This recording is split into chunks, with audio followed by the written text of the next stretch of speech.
Poursuivons avec une intervention de M. Craig Sauvé. Merci, Madame la Présidente. Je voulais dire quelques mots parce que je pense que c'est un dossier qui mérite vraiment notre attention ici au Conseil municipal. Je pense que ça mérite l'attention de toute la classe politique au Canada, au Québec, et à travers le monde. Je pense que les témoignages ont été très éclairants et j'apprécie ce que mes collègues ont dit. Effectivement, les droits pour les personnes LGBTQ+, sont les droits humains. Et présentement, on peut dire que Montréal est en bonne voie. Cette déclaration envoie le bon message. Cette déclaration, c'est une promesse de travailler dans le bon sens. Et c'est une bonne chose qu'on le vote ici aujourd'hui. Je suis content de constater, je pense qu'on va le voter à l'unanimité. C'est une très bonne chose. Je pense que je peux dire que Montréal, nous sommes une force. Malgré les témoignages, je dis on a encore des problèmes. Effectivement, il y en a encore des problèmes, puis on a du travail à faire, même à Montréal. Et comme a dit le collègue Eno Rattel, effectivement, il y en a plusieurs pays au monde où encore s'identifier comme quelqu'un LGBTQ+, ça peut résulter dans la peine de mort.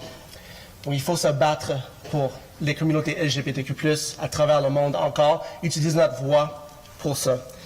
Mais aussi, juste au sud de la frontière, il y a une guerre concertée, orchestrée par la droite réactionnaire qui menace les communautés LGBTQ+, à travers les États-Unis.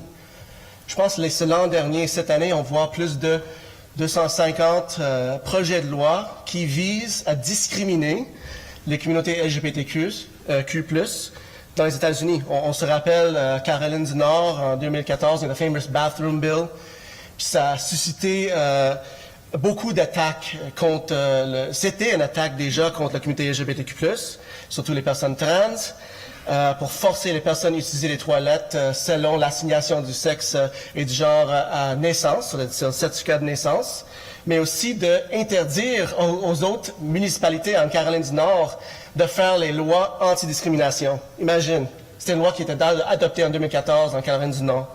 On sait ce qui s'est passé en Floride dernièrement.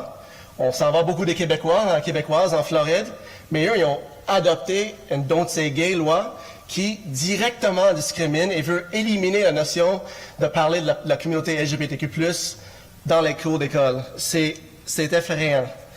Au Texas, on a ordonné les enquêteurs d'aller enquêter les parents des jeunes trans qui veulent les donner des soins médicaux essentiels, c'est-à-dire les soins de santé affirmatifs du genre.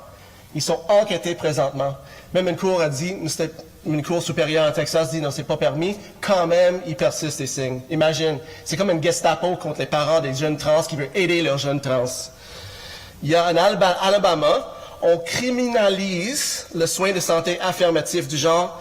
On peut recevoir une peine de 10 ans en prison pour vouloir donner des soins de santé affirmatif du genre. C'est une guerre concertée par la droite.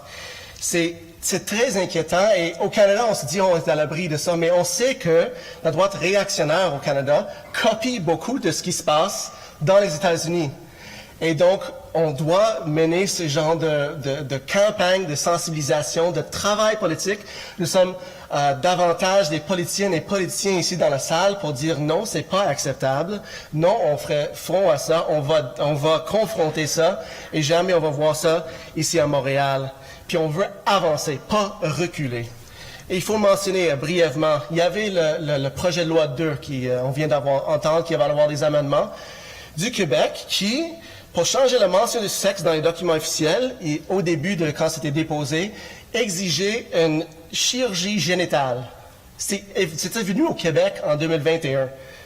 Je suis très content que le ministre Jolin Barrette a changé d'idée et a annoncé des amendements grâce à une mobilisation historique des militantes et militants de la communauté LGBTQ et pour toutes des gens qui travaillent pour les droits humains. Mais on voit là-dedans une discrimination systémique contre les personnes trans au Québec encore aujourd'hui.